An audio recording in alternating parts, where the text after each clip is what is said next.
Cool. Yes, my name is Pierre. I'm a security MVP within the cloud security and Defender XDR technical areas. Today, me and Mahesh will do the webinar, basically. Mahesh, who are you?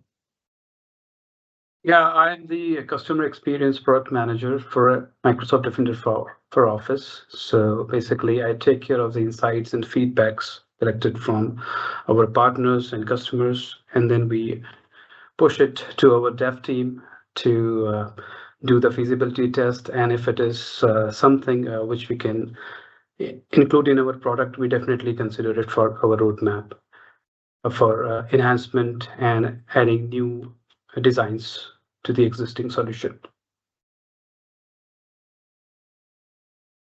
Cool. So let's kick things off here. And as we promised, we will do quite a lot of demo today, and Mahesh will show us really cool stuff. In today's world, within the SOC operations, we do see real attacks, right? We will show some real attack stories as well as of today. You will also, after this webinar, understand the security stack behind Defender for Office 365, but also how to handle Defender for Office in a more efficient way and key considerations for that as well, because it's not just about enabling features, we must work with them as well in MDO. We will do almost a deep dive into false positive and false negatives as well, because we do see a lot of them, right? But Microsoft needs our help in that to be able to detect even better. So we will look at submissions and also user flows and look into quite a new feature, right, Mahesh? The third party. Absolutely. Pierre, could I interrupt you real quick and just see if you could go full screen on this presentation? Is it better now? Like in presentation mode.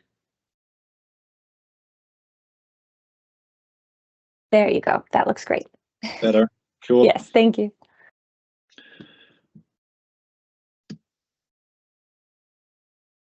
So the multi-layered protection stack for Defender for Office consists of almost 40 filters, as you can see in this picture. Mahesh, do you want to go through any of them? I think we have highlighted some of them here within the content filtering. So basically, we have 4 layers of protection available. So most of the things are quite self-explanatory. If you go to the edge protection layer, we have network throttling. So basically, it takes care of the amount of traffic to prevent the DDoS kind of attack or denial of service attack.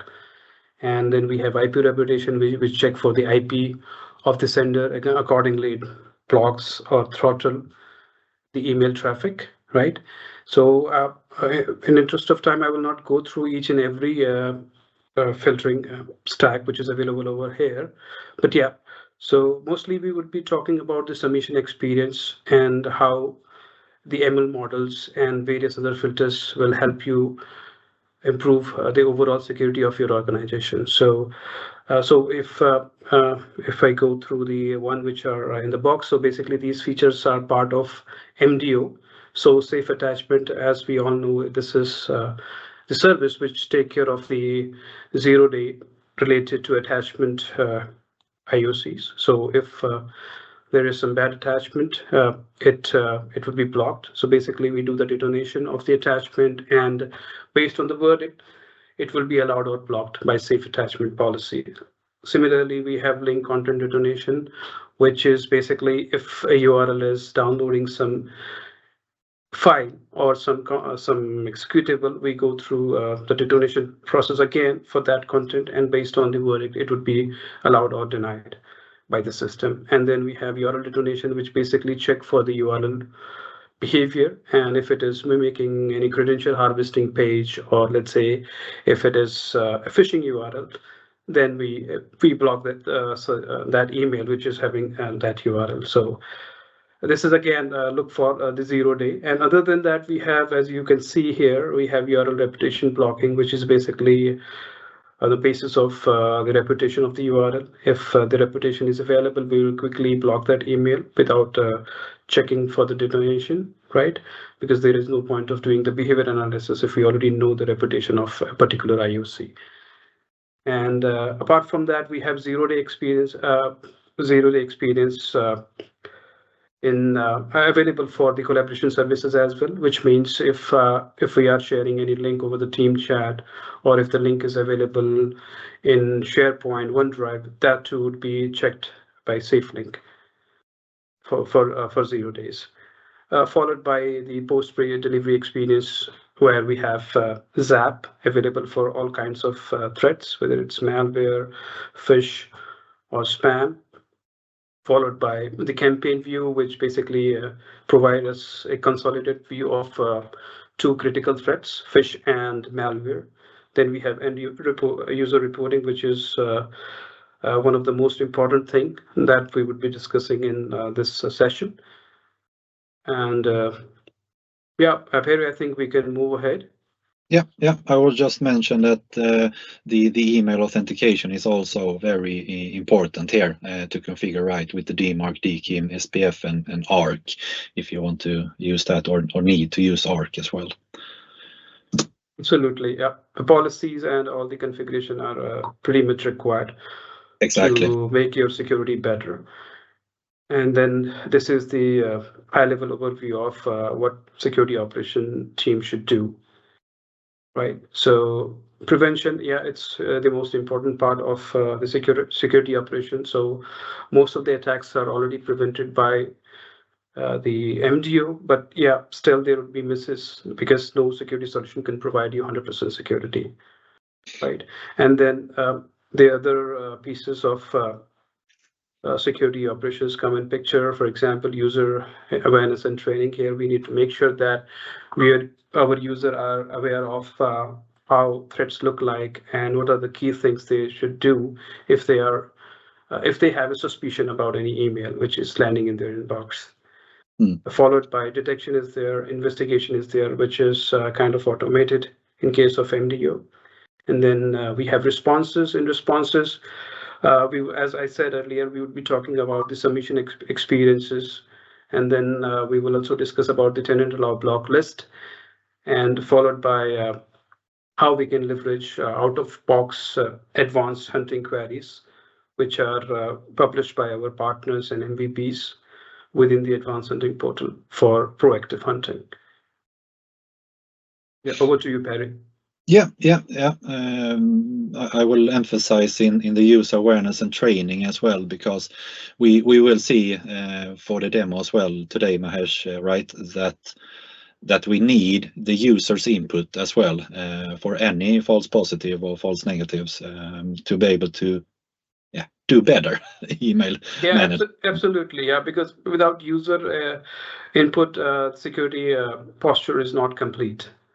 From admin side, we can put controls, we can do our job, of investigating the problems, but it's the end user who makes that security journey complete by providing their inputs. Exactly. So moving on to false positive and false negatives. So what is a false positive really? Perhaps there could be an email that's not a threat but incorrectly detected as a threat. This could be a mistake, right, Mahesh? It's not that, yeah. Yeah, absolutely. There would be certain emails which are wrongly marked as false negative by or true positive by the solution, email security solution, in this case MDO. And if the organization think it's this email or this traffic should be delivered in the inbox, then it is considered as false positive. However, though we think that it's a false positive, but it would be something else. So for that, we would be talking about how to handle these kind of scenarios where you come across false positive. So assuming that it's a genuine false positive, which means we know about that email, and then what is the way forward for such emails? I mean, how can we handle it efficiently? So we'll talk about it in coming slides. So going to the next one, what is a false negative then? Well, an email is a threat. We know that's a threat, but for the system detected as clean and delivered to the user inbox, that could also happen, and we need to take care of that mistake, right, Mahesh? Absolutely, yeah. So I will give some example. Let's say there is a phishing link and you verified maybe in multiple OSINT platform, but at times the information which you are getting from OSINT platform based on the reputation of a URL may not be appropriate, because that also tells us that this URL may be bad in past, but now the URL is benign, it's not posing any threat. So based on that, MDU has detected this as a normal email, right? So this can happen with any email gateway solution, right? Because everybody has a different set of reputation list, and this will vary. But yeah, let's say if we know it's a confirmed false negative, then there is a way to handle that situation. So we would be leveraging submission experience. Along with submission, we would be leveraging investigation, and for quick mitigation, we would be adding the entry to the tenant block list. Yes. So for that, I will present the demo after some time. Let's go through the content area. Yep. I think we can move forward. Yep. We do love demos, but email attacks, I think I saw a number from Microsoft, 2 billion stopped each day. So it's quite a lot. Some will get through, so that's why we do want the submissions to the system, so it can learn even better. It could, it's as it's stated in the below, exception of no misses. It's not realistic. So which means that no security solution can provide you 100% security. There would be misses even if you have a multiple solution in place. For example, you have the secure email gateway solution like MDO followed by the API solution on top of that. Still, there would be misses. So we have to be mindful of that point. So it's always better to operationalize your email security solution for better security protection. So we should be doing proactive hunting. We should be leveraging all the investigation tools which are available in the system to improve the security of the organization. Yeah, and do correlation with other Defender products in this case, Defender for Endpoint, and all of the other Defender products, because in that correlation we can see if perhaps attack disruption can stop something, an adversary that wants to come into your organization. So that's really important to have everything configured right from the start. Otherwise, they can come in and do harm or do data exfiltration and so forth. So it's really important to have that product portfolio to be able to be safe.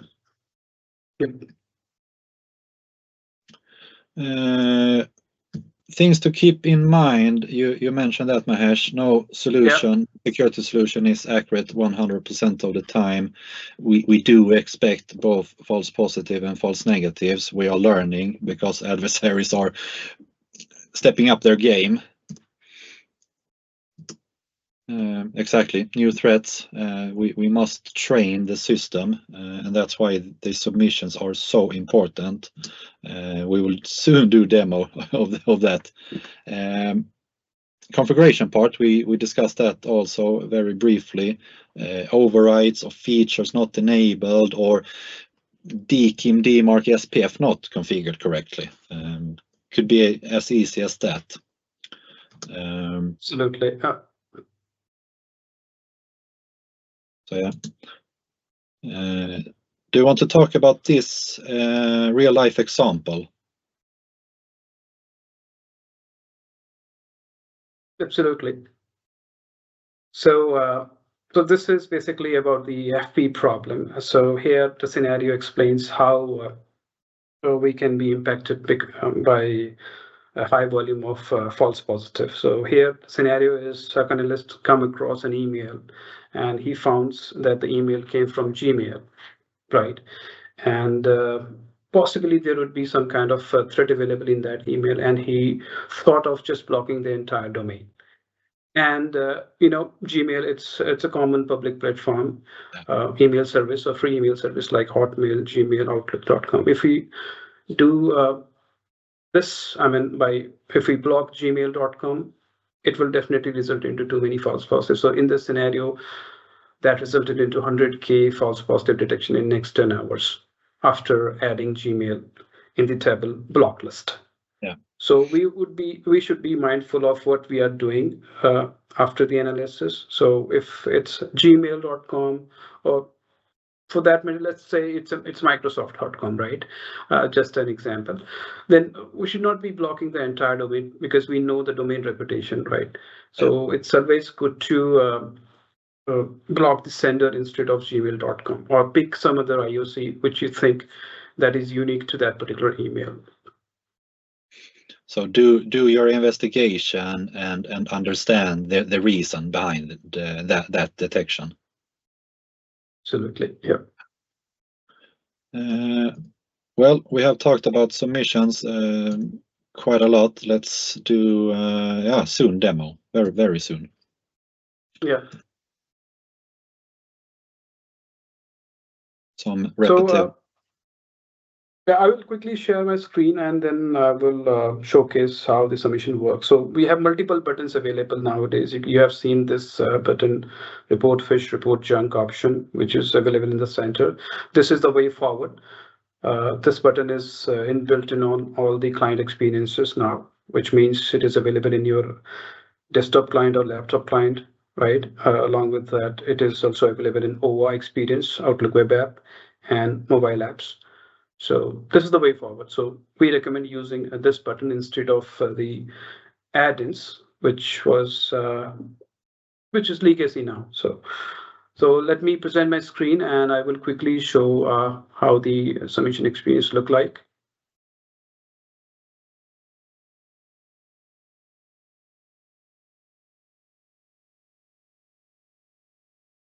So Perry, can you confirm if the screen is visible?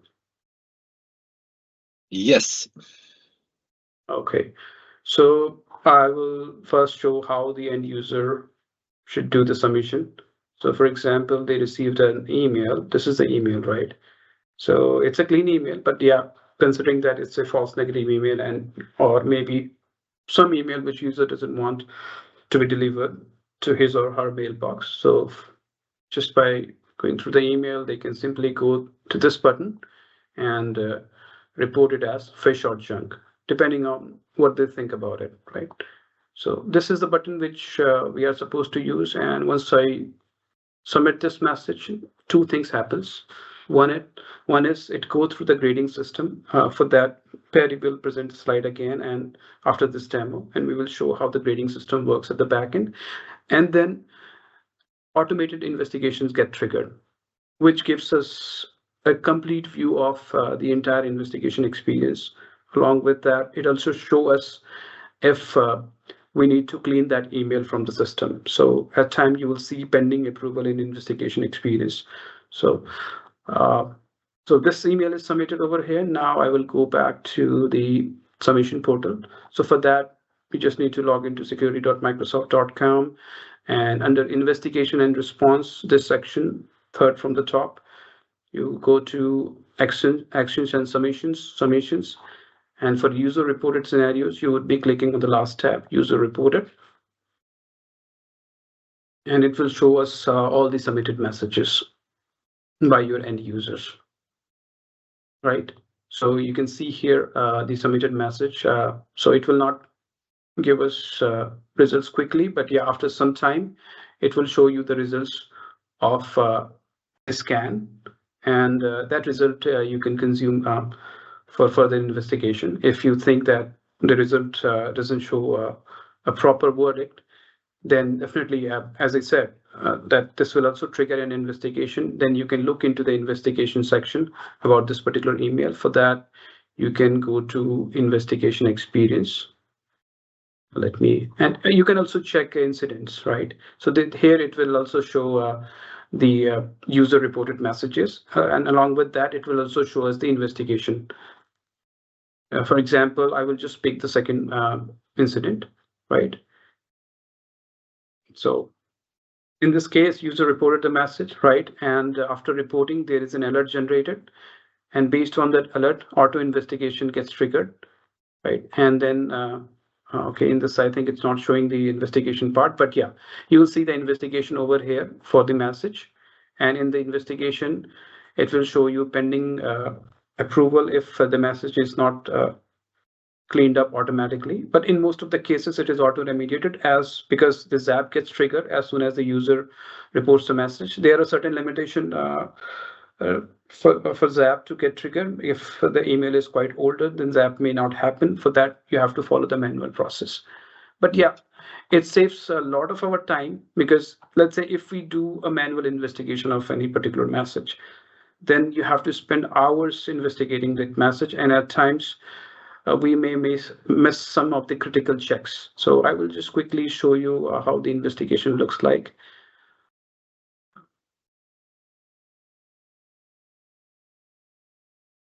So for example, this one, right?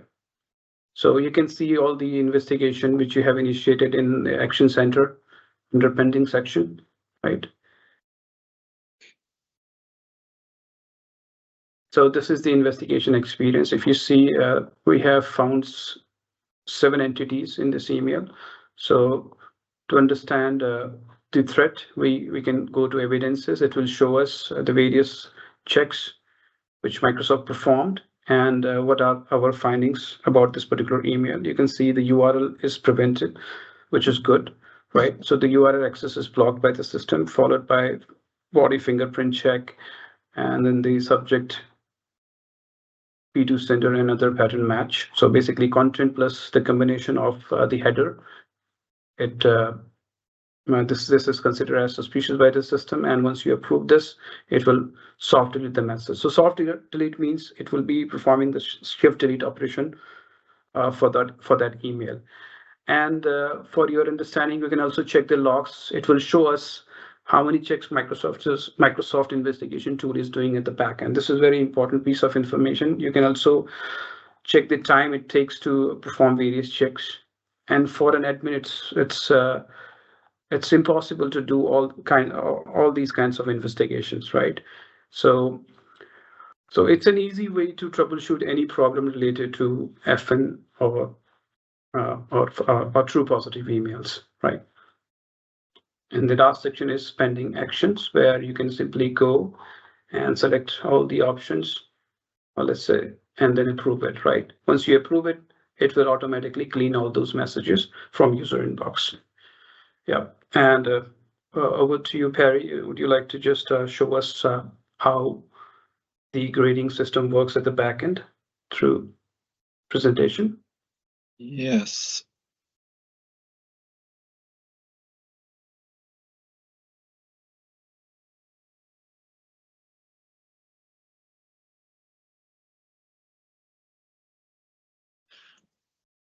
So I hope you are seeing that PowerPoint once more. Yes, we are. Cool. I saw some before that, Mahesh. I saw some questions about the report buttons. So we have the native report action button as well out of the box. Here, the report phishing and report message, but we also have new third-party possibilities. Yeah, for third-party buttons, we have released a feature which would be rolled out fully by Feb this year. Yep. And so we would be honoring the submissions which are done through the third-party add-ins. Yep. And so it is fully integrated experience now. And for that, we have guidelines available. I will share the link over the chat for the participants to refer. So, but yeah, I will quickly share my screen Let me just take a minute to share that information. So I think my screen is visible. So this is the new experience where we would be honoring the third-party submitted emails, and we would be applying the ML and AI on top of that. So in a way, that will also help us improving the security experience, which means this data would be used for training the ML models, and based on that, it will block the further communication. Let's say if it's a false negative, then we will make sure that this is this has been picked by the pipeline, submission pipeline, and then if it is a sure shot false negative, or let's say it has some signals which can be used for machine learning, we will definitely use it. And going forward, you will see lesser number of FNs landing in your environment. So I think I can share this article over the Q&A chat for reference. And Perry, you can present the screen. I will just share this Yes. with the participants.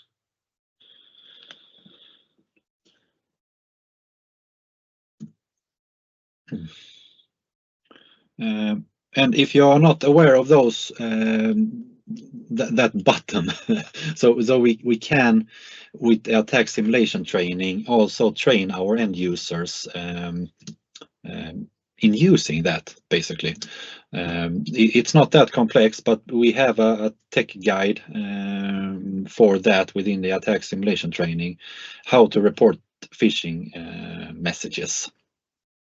So look into that and send that out to your end users. Wow, demo again. The user submission configuration, Mahesh. Yeah, sure. So it's pretty simple.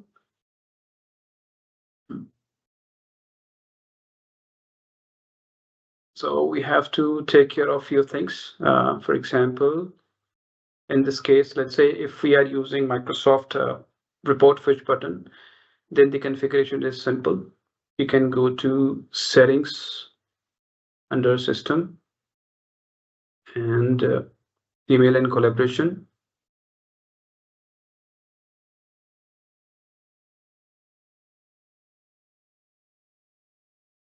Use the reported settings.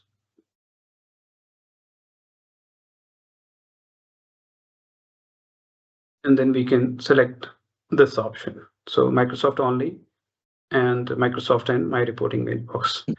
Even for third-party experience, I mean, if you want to receive the submission from your third-party plugin, I think best option here is to use this option, Microsoft and my reporting mailbox. And there are a few more recommendations. There is a specific format which is required for understanding those submission, where you need to make sure that in the subject you should be adding 1, 2, 3 plus, not plus, but yeah, there is an alternative option to add the word instead of the number. 1 stands for junk, 2 stands for not junk, 3 stands for fish. So I have already shared the admin center post over the Q&A chat, and just refer that. It has all the information related to how we can configure user reported settings. And once it is done, you will start seeing the submissions under submissions, right? So you will see the submissions populating over here. In my case, there is some configuration problem, so you need to also check this, that why the submissions are not coming to your tenant. So I have kept it like this deliberately to make you understand that if you see this kind of results, it means the configuration is not all right. You have to go through the configuration once again. You have to make sure that it is aligned as per the Microsoft guidance. Yep. And if you want to know about the third-party submissions, you just need to select this particular section, which is, or this particular attribute, reported from, apply, and you will see this reported from. So in my case, it is reported from Microsoft. In your case, it could be a proof point, fish me, or it could be no before or Cofins, right? Yeah.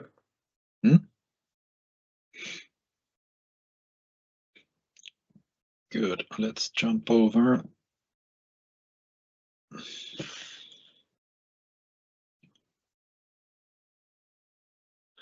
So what happens to submissions when we do send them in? So it could be the email, URL, file, etc. We are submitting that to Microsoft. We are checking some configuration and settings, going through the filter stack once more, using the latest intelligence. We're also using AI, machine learning, and all of that to analyze everything once more. But also the human are involved as well. So Microsoft Research and all of that looks into the submissions as well, and then response are sent back to you or me as a customer. Do you have any more to add on that, Mahesh? Yeah, that's all. I mean, basically, we have to make sure that we should follow the submission guideline whenever possible. It's not like that we would be doing some random submission on daily basis and exhausting ourselves with submissions only. But yeah, submission is one part of the SOC operation. So whenever we come across FN and FP challenges, it's better to do the submission and also trigger the investigation for those emails if it is a false negative. So as I said earlier, it is helping training the ML models, and also there is a quick mitigation available along with submission. You can always use Table to quickly mitigate that problem by blocking the IOCs available in that email which you are submitting. Exactly. We will look at the submission result as well. If we take a look at user report coming to Microsoft, or also the admin submission are coming to Microsoft. So following the submission flow here, we have the email message going through some verdicts and detection technology. We're looking at the attachments, the links, the metadata, and so on. Also looking into the some fish simulation checks. So the attack simulation starts, trigger once more, looking into the email authentication as well, all of the protocols, DKIM, DMARC, SPF, etc. Then moving on to all of the policy checks that we have configured, and do detonate once more, and do a rescan for that, and also do the grading where the machine learning analysis and the human brain also operates in that result. Yeah, I just want to add one thing. So for complex submissions where we think that we need to do more investigation, we pick some samples from the submission, and the team of our research analyst, they actually go through that submission, and we add the IOCs from that submission to our system, and we also create rules wherever required. Right. So consider submission experience as a virtual SOC, which is actually helping you improving the security. I have heard a lot of feedback from field that it's quite hectic to do the submission, but believe me, it is actually helping you making your security posture better by providing you a virtual experience, a virtual SOC experience, where investigation is happening automatically. Plus, you are also seeing the verdicts, right? And on top of that, there's a team of researchers who is actually picking up the submission and doing the investigation for us. Yep. Yeah, we want to win against the adversaries, right? So we need to do this to be absolutely, yeah. But how about the table, the tenant allow block list? How does that work, Mahesh? So when we allow some emails, so basically if it is already in the block list, then the override will not work. So override will not be honored. So even if we put it in the allow list, right? And then in allow list, we have various options available. We can allow for specific scenarios like spoof detection. You might have come across various cases where you are supposed to receive some genuine communication from one of your partners, right?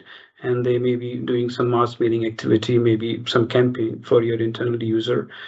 And there are high chances that they will be using some services like MailChimp or SendGrid for relaying emails. And for those scenarios, I think the spoof allow list is better. One way is to just create a transport rule, set the SCL to -1, or allow the domains sender in the spam filter policy, but that's not the best practice because it will open up other stacks, or it will just bypass the entire content filtering stack, right?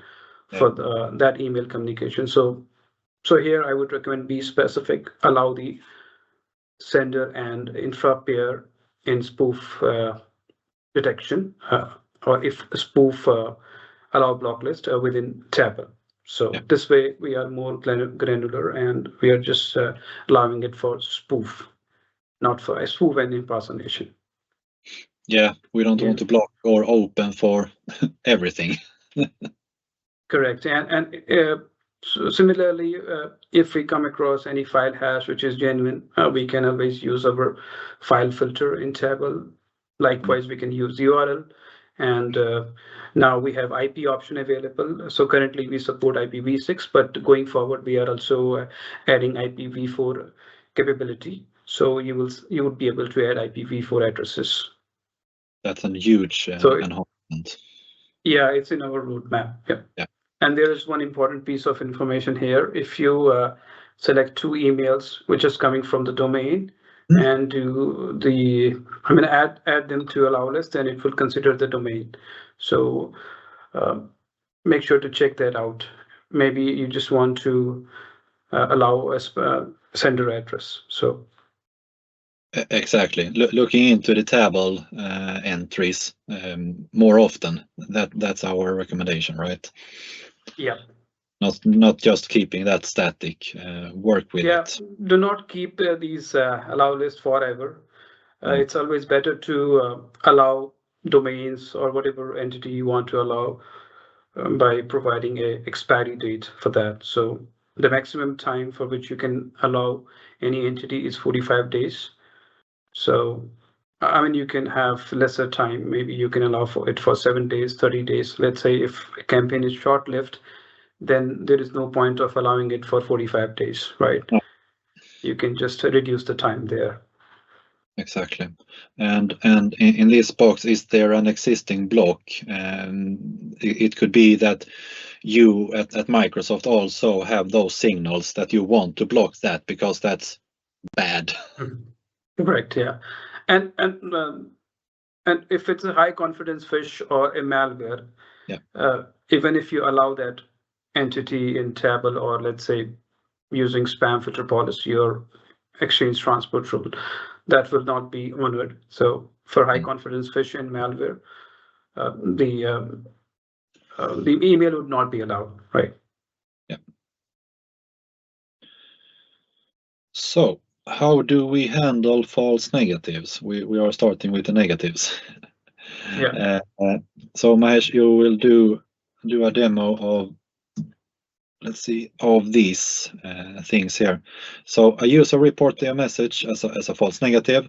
The security operations look at that reported message, do some investigation, responding that's a false negative, and we are also looking into the table and the respond to the user.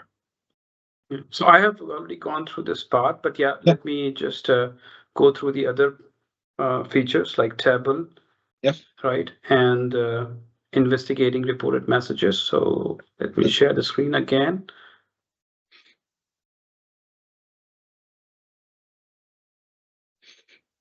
So when you come across any FN message, so one way is your user are reporting that message. That's a user reported experience. Now I'm an administrator or I'm a SOC analyst. Now I have to troubleshoot the problem which is reported by some of my user who is not doing the submission, right? Ideally, they should do the submission and that should be taken care by the system automatically. But let's say you come across an incident where you have to troubleshoot it, right? So for that, best Are would you be sharing, Ash? Are you sharing? Yeah, I'm sharing my screen. I think is it visible? I see a submissions page. Okay, Yeah, yeah. Just me Okay, then. perfect. Okay. Cool. Yeah, so for that, you can go to email section in submission and use this option to submit the message. So you just have to add the network message ID. For this time, I will quickly pick any network message ID from my tenant. So let's say I will pick this one.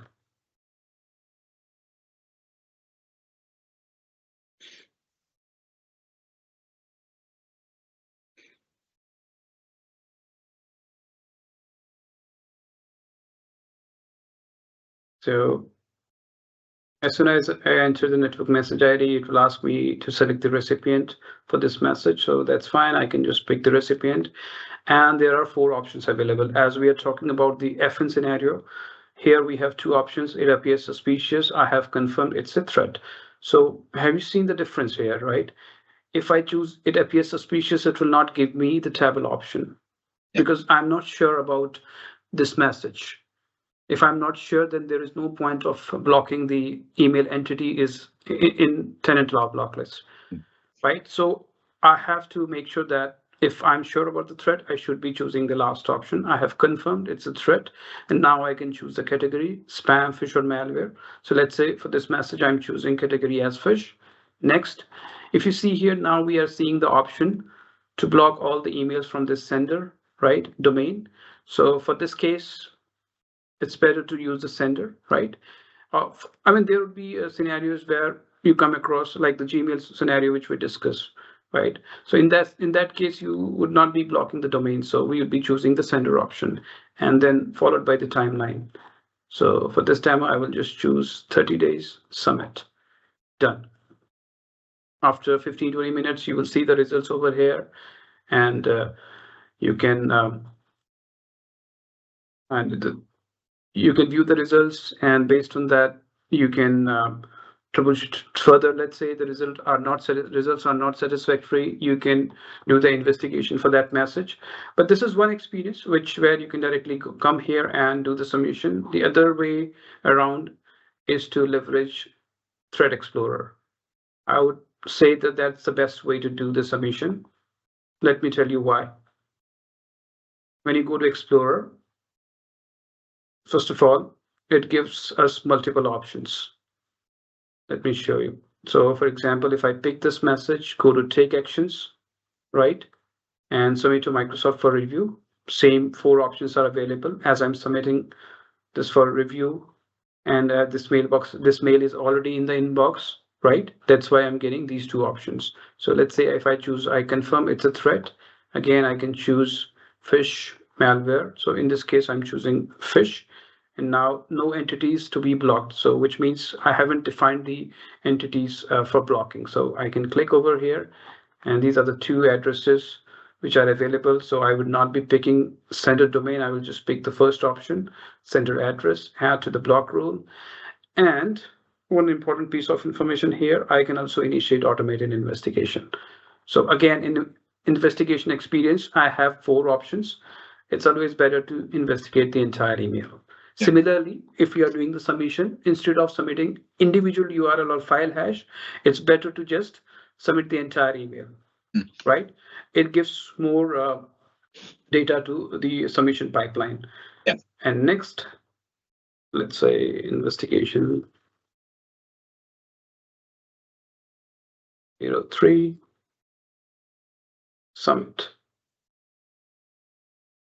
And after submitting this investigation, you can quickly jump to this section, Action Center.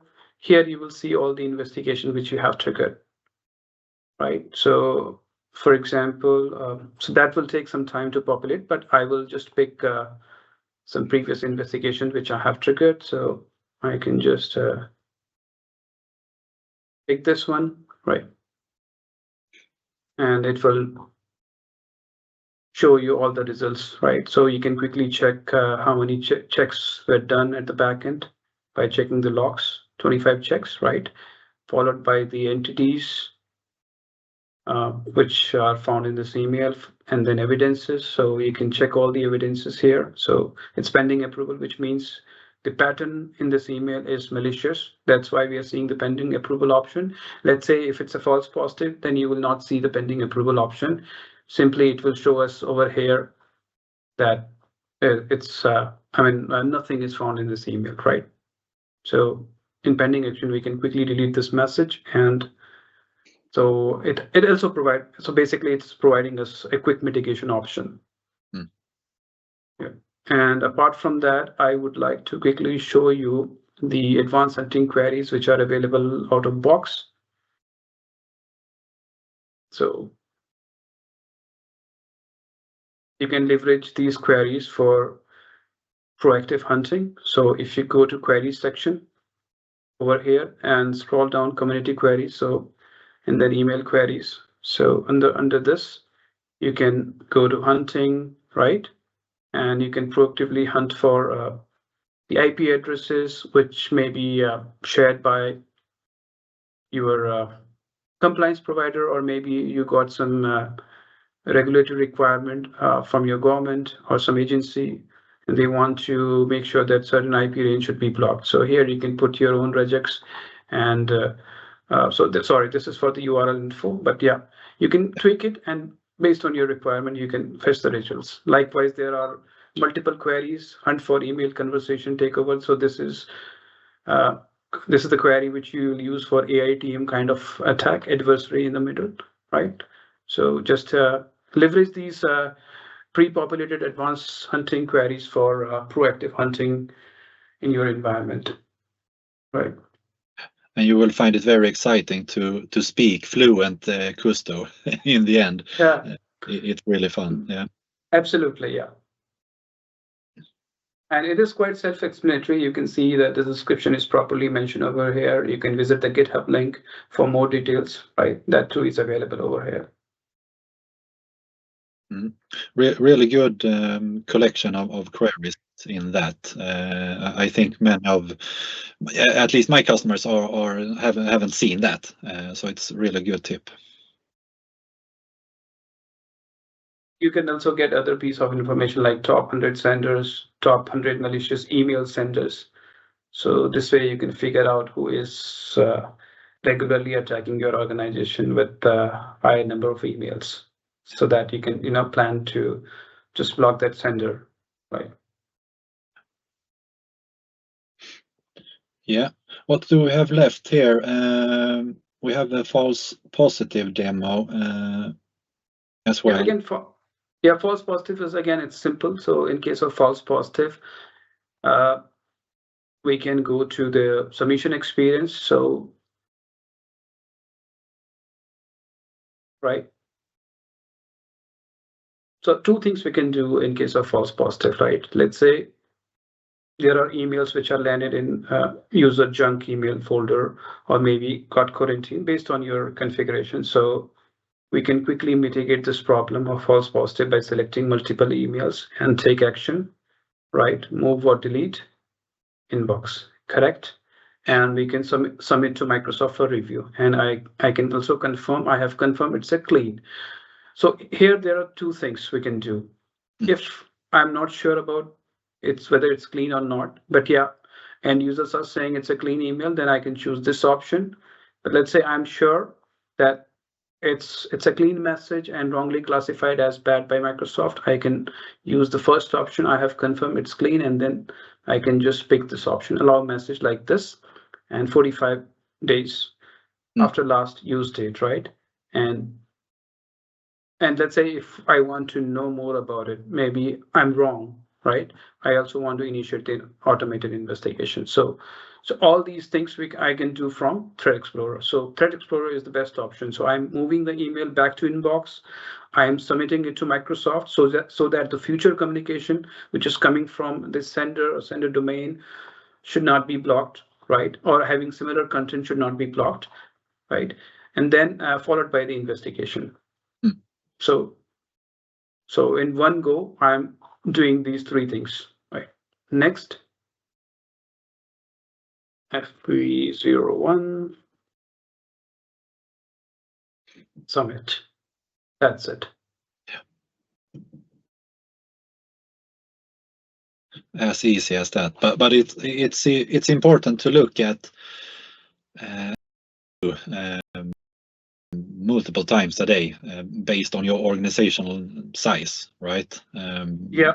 It's user wants their email by the end of the day, so Definitely, yeah. So first thing is you should perform the quick mitigation by moving the emails back to inbox from Thread Explorer. If you remember, the previous experience was to go to quarantine section, and from there we need to go to review tab, and then we have to release the messages from quarantine. There, the experience is not too good because there are limited number of filtering options. But in Thread Explorer, we have a lot of attributes which we can select and use them to filter the relevant data. And once the data is populated, you can select multiple emails and just take action to move them to user inbox. And here you can select all the emails, so the limit is very high.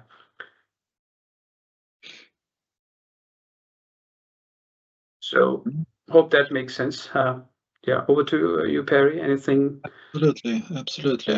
Yeah. We have some minutes left. I will share my screen. So yeah, we went through all of the false negative demo as well as the false positives.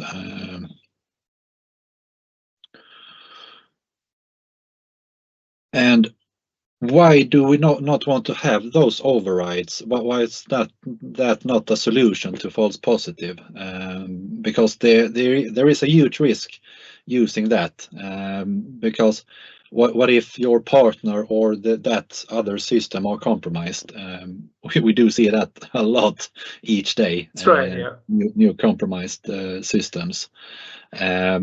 And also the challenges with end users. We all know that as administrators or analysts, it's challenging.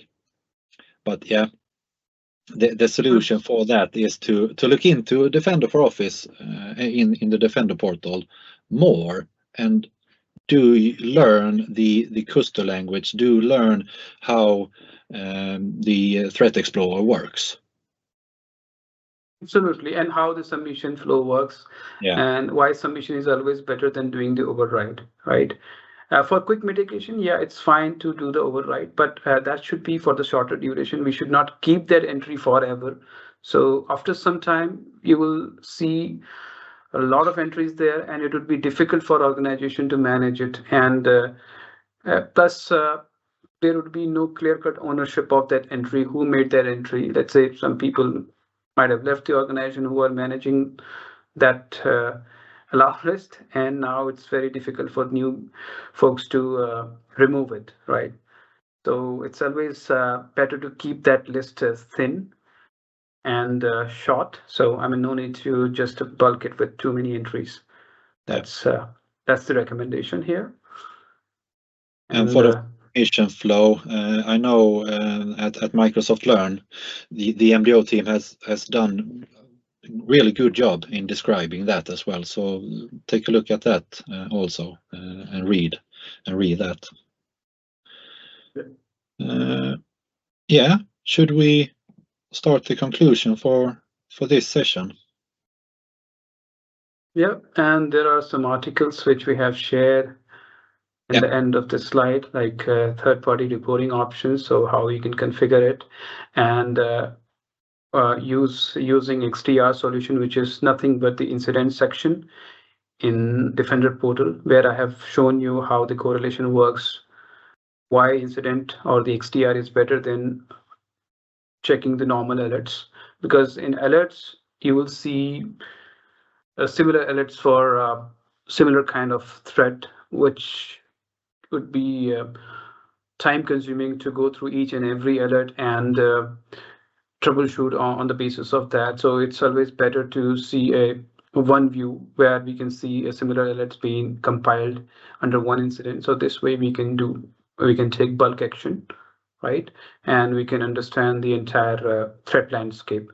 Plus, our XDR solution is fully integrated with other Defender solutions, MDE, MDI, and Entra. So it will give us a full picture of the entire kill chain. Exactly. We are getting the automation as part right of the out of box. and it's really good, really good. Yep. Protecting your identities and all of that and endpoints. So yeah. If you would like to learn even more, we have some links here as well, looking into that, how the table works, the tenant allow block list, how false positive works, but also the automatic user notification in AIR. And also a last link, if you want to read up more about the security operations guide, we have a link for that as well. And the live demo worked today, Mahesh. Good job. Yeah. Thanks, Harry. Yes, thanks. Yeah. Thank you so much to our speakers. I know we're up at time right now. So I can read just a couple of questions for the attendees who are still on the line, and then we will close up. So we have one question. Some URLs have different redirection actions based on geolocation and other factors. In that case, can customers rely on the redirected chain URL page that XDR is showing?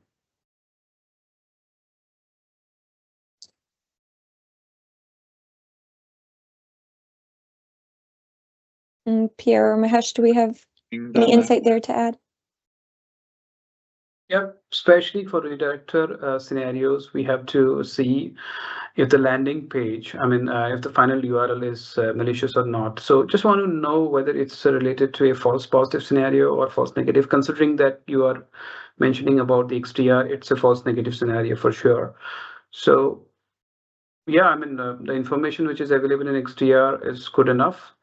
But yeah, we have to do further due diligence, and we have to make sure that, as I said, the final URL reputation and if required, we can just submit the URL to Microsoft. We have to break that URL into pieces. So the first URL, let's say, would be google.com followed by the redirector link. So it's always better to just break the URL. As I said, it's google.com in the beginning, so we can ignore the Google, but the final URL, which is part of the redirector string, we should pick it up and, if required, add that URL to the table if it is not resolved by the system. Hope that answered your question. And Paul, Melvin, if you want to add anything to that.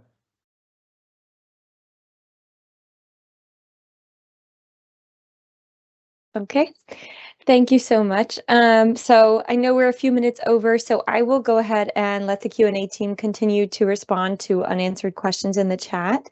And I will go ahead and wrap us up. So thank you, Mahesh and Pierre, for being our guests and for sharing such great information with our community. Also, thank you to the Q&A team who helped us immensely with answering questions and providing resourceful information throughout the call.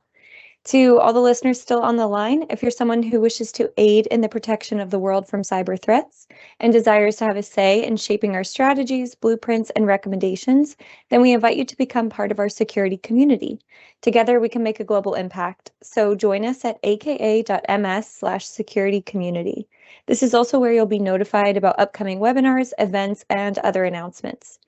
For those of you who have additional questions on the topic we just covered or other product-related questions, please raise them on our Microsoft Tech Community discussion space at aka.ms/MDO community. Thank you all for being part of our community and for joining us on these webinars. We hope to see you next time. Goodbye. Thank you. Yeah, thanks all. Thanks for joining.